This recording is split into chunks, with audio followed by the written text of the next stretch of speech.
Assalamualaikum warahmatullahi wabarakatuh. Perkenalkan, nama saya Puji Astuti, calon guru penggerak angkatan 9 dari SDN 1 Randulawang, Kecamatan Jati, Kabupaten Blora. Pada kesempatan kali ini, saya ingin memaparkan kesimpulan dan refleksi pemikiran Ki Hajar Dewantara 1.1.A.8, koneksi antar materi, kesimpulan dan refleksi modul 1.1. Dengan fasilitator Ibu Nuning Hidayah Sunani dan pengajar praktek Ibu Erna Susilowati. Kesimpulan dan refleksi terhadap pemikiran Ki Hajar Dewantara. 1. Apa yang Anda percaya tentang murid dan pembelajaran di kelas sebelum Anda mempelajari modul 1.1? 2. Apa yang berubah dari pemikiran atau perilaku Anda setelah mempelajari modul ini? 3. Apa yang dapat segera Anda terapkan lebih baik agar kelas Anda mencerminkan pemikiran Ki Hajar Dewantara? Apa yang Anda percaya tentang murid dan pembelajaran di kelas sebelum Anda mempelajari modul 1.1? Sebelum saya mempelajari modul 1.1, saya menganggap bahwa dengan memberi hukuman dan sanksi pada murid ketika pembelajaran berlangsung akan bisa menerapkan disiplin pada murid dan mendapat nilai bagus. Tetapi justru akan membuat murid semakin takut pada pembelajaran dan akan menciptakan kelas menjadi tidak nyaman karena tertekan sehingga membuat murid tidak percaya diri. Sebelum saya mempelajari modul 1.1, saya selalu menerapkan penilaian pengetahuan. Anak harus mendapat nilai di atas KKM, tanpa saya memandang proses anak, tanpa memandang bakat dan minatnya.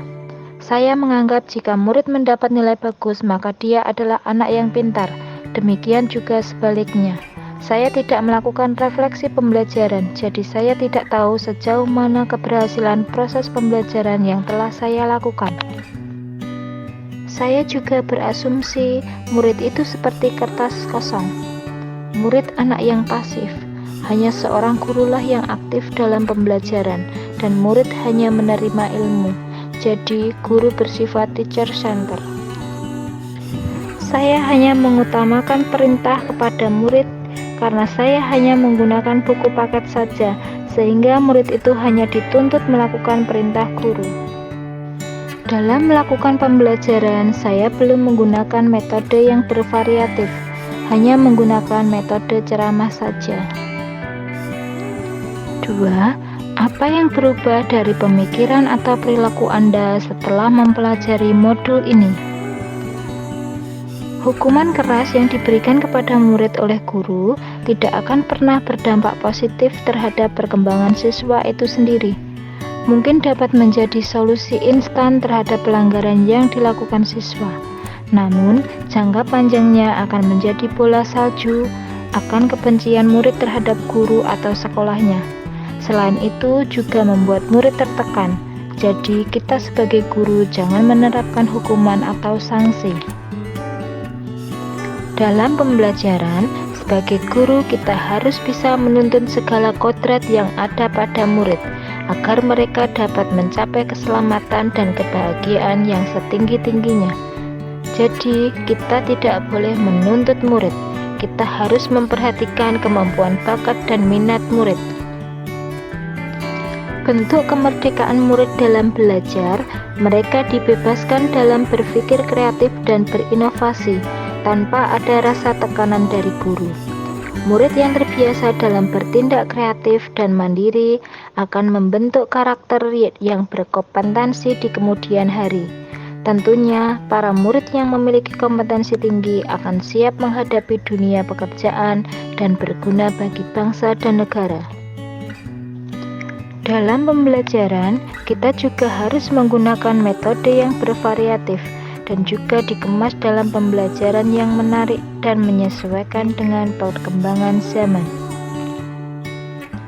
Jadi, pembelajaran harus berpusat pada murid. Ini dapat mendorong murid terlibat secara aktif dalam membangun pengetahuan, sikap, dan perilaku.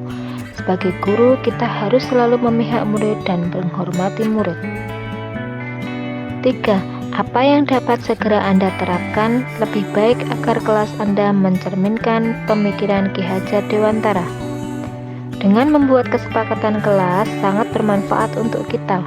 Misalnya mempunyai komitmen yang jelas pada hal yang telah disetujui atau disepakati, meningkatkan rasa tanggung jawab murid di kelas terhadap permasalahan yang disepakati, sebagai pengingat bagi semua murid di kelas saat lupa, menjaga kondisi tetap baik atau kondusif sesuai kesepakatan yang diambil sebagai upaya pendidikan karakter disiplin bagi murid.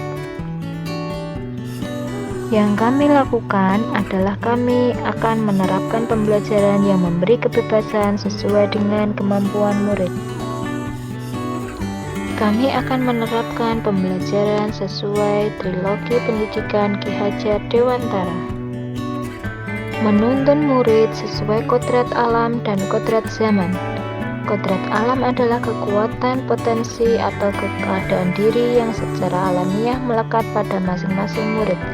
Kodrat zaman adalah kekuatan, potensi, dan keadaan diri yang berubah sesuai dengan kondisi sosial, budaya masyarakat, dan perkembangan zaman.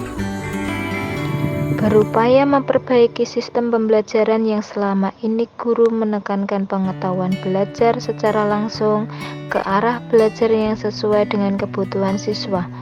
Sistem yang dirancang pada akhirnya mempertimbangkan berbagai aspek yang penting seperti bakat, minat, serta tidak bertentangan dengan nilai-nilai kemanusiaan. Kami akan menerapkan pembiasaan bisa melalui banyak hal, misalnya melalui suri teladan, pengalaman sang murid.